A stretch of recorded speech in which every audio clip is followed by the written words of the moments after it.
खुलुमबाय नोंथांमोनखौ फुंबिलिनि गोसो गोथारै बरायबाय। दिनै 22 सेप्तेम्बर 2020 मंगलबार। फैदो दिननि फुंबिलिनि माखासे फिसा गेदेर खौरांफोरखौ फारि फारि मिथिनानै लानि। गिबि खौराङा जाबाय बाक्सा जिल्ला बरमायाव मैयाहाय गिलु बालु अर खामदों। बरमा दैलि मार्केट सेराव जादों बे अर खामनाय जाथाया। गासै गंब्रै गलायाव अर खामदों आरो अर खामनाय समाव गंथाम अर खोमोरग्रा गारिया फैनानै अरखौ खोमोरनो हादों। बे समावनो गोबां लाख रांनि मुवा बेसादफोरा अराव खामजोबखाबायमोन। अरा माबोरै खामखो बेखौ दासिमबो मिथिनाय जायाखै। नाथाय बेलासियाव गलायाव आलारि बाथि सावनायनिफ्राय बे अरा खामखांदों होननानै सन्देह खालामनाय जादों। बरमायावबो बिदिनो गोबां अर खामगासिनो दं। दाखालिबो बरमानि दिगिलि होननाय दरसे जायगायाव अर खामखांबाय। आरोबाव मैयासो बरमायाव अर खामलायबाय। जोबोर गिलु बालु जाथाय। बेबायदि अर खामनाया जोबोर गिलु बालु जायो। लोगोसे चिरां जिल्ला बिजनी पानबारि बुरैसुथि दैयाव सिनाय मोनै बा सिनाय हायै सुबुंनि गोथै देहा बोखांनानै मोन्दों। खौराङाव फोसावनाय बायदिब्ला दा बे गोथै सहखौ पुलिसफ्रा पुलिस थानायाव लांनाय जाबाय होननानै मिथिनाय जादों। गोथै सहआ मोनामखाबायमोन। नाथाय बे गोथै सहआ बबेनिफ्राय फैदों, बे गोथै सहआ बबेनि, बेखौ दासिमबो खौरां मोननाय जायाखै। गुबुन फारसेथिं बिटिसिआव आइजो माहारिनि सायाव रैखाथि गैयै खालामगासिनो दं होननानै बिथां बिउटि बसुमतारिया खौरांगिरिनि मेलजों फोरमायदों। दाखालि बाक्सा जिल्लानि बरबरि ओनसोलनि जाथायखौ लानानै बे खोथाखौ बुंनो गोनां जादों। आरो दाखालिनि बुथारनाय जाथायाव गावनि असे बिफाखौनो दायनिगिरि महरै साजायबाय। नाथाय बिफाखौ बुथारदों होननानै गामिनि रायजो राजाफोरा गनायाखै। आंनिबाथ' बे केसखौ CBIनोसो होनांगौ, नङा होमबा लोगोफोर? बोरैहाय गावनि फिसाजोखौ बुथारखो? गामिनि मानसिफ्रा फोरमायनाय बायदिब्लाथ' बे बिफाया जाय दिनखालि बुथारदोंमोन बै दिनखालि गामियावनो हाजिरा मावगासिनो दंमोन। नाथाय पुलिसफ्रा बिफाखौनो दायनिगिरि होननानै थानायाव लांनाय जाबाय। नाथाय बे बिफाया गावनि फिसाजोखौ बुथारमारदोंना बुथारमाराखै बेखौ जोङो रोखायै बुंनो हाया। अब्ला दानिया फैदो गुबुन खौराङाव। गुबुन खौराङा जाबाय क'क्राझार जिल्लानि जिल्ला बेंगिरिनि लांगोनायाव आक्रासुनि बानजायनायाव आलादा रायजो बा कामतापुर रायजो आरो ट्राइबेल गनायथि नांगौ होननानै 3 घन्टा क'क्राझार जिल्लानि जिल्ला बेंगिरि लांगोनायाव धरना खालामदों।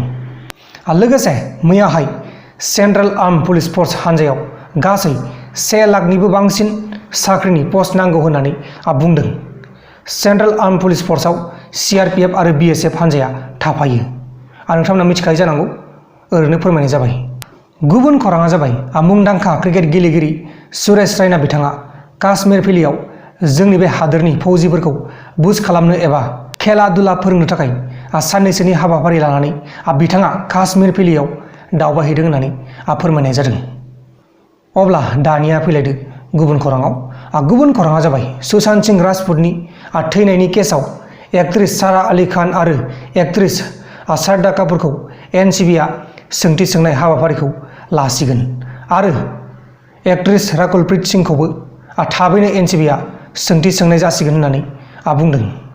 लोगोसे जोंनि बे हादोरनि मिरु सरकारा कर'ना भाइरासनि थासारिखौ सामलायनो हायाखै आरो दा आबादारिफोरनि जानो गोनां आदारखौबो सिलिंखार खालामनो थांगासिनो दं होननानै वेस्ट बेंगलनि चिफ मिनिस्टार बिथां ममता बेनार्जीआ मैयाहाय मिरु सरकारनि फारसे गोख्रों रावजों सोंखारिदों। गुबुन खौराङा जाबाय इन्डिया आरो चाइना हादोरनि बर्डारखौ लानानै 6थि खेबनि सावरायनो गोनां हाबाफारिखौ हल्ड खालामथ'नाय जाबाय एबा दोनथ'नाय जाबाय। चाइना आरो इन्डियानि बर्डारनि जेंनाया दासिमबो सुस्रांजायाखै। दा बेनिखायनो चाइना आरो इन्डिया हादोरजों माखासे सोंखारिलायनाय थासारिया जागासिनो दङ। दानिया फैलायदो गुबुन खौराङाव। गुबुन खौराङा जाबाय जोंनि बे आसामनि APCCनि प्रेसिडेन्ट रिपुन बरायाबो रायजो सभानिफ्राय गाज्रि आखु दिन्थिनायनि थाखाय सासपेन्ड खालामजाबाय। APCC माने आसाम प्रदेश कंग्रेस कमिटि, नैबेनोमोन रिपुन बराया। लोगोसे 15,000 बांलादेशिफोरा बा बांलादेशनिफ्राय फैनाय बांलादेशिफोरा 5 बोसोरनि गेजेरावनो इन्डियान सिटिजेनशिपआव मुं मोनबाय होननानै दाखालि रबिबारखालि लोकसभायाव फोरमायदों। जोबोर गाज्रि खौरां। बेबायदिनो बांलादेशनिफ्राय फैनानै जोंनि बे इन्डियानि सिटिजेनशिपआव मुं मोनो। दा बेनिखायनो आं गाज्रि खौरां होननानै बुंदों, नङा होमबा लोगोफोर?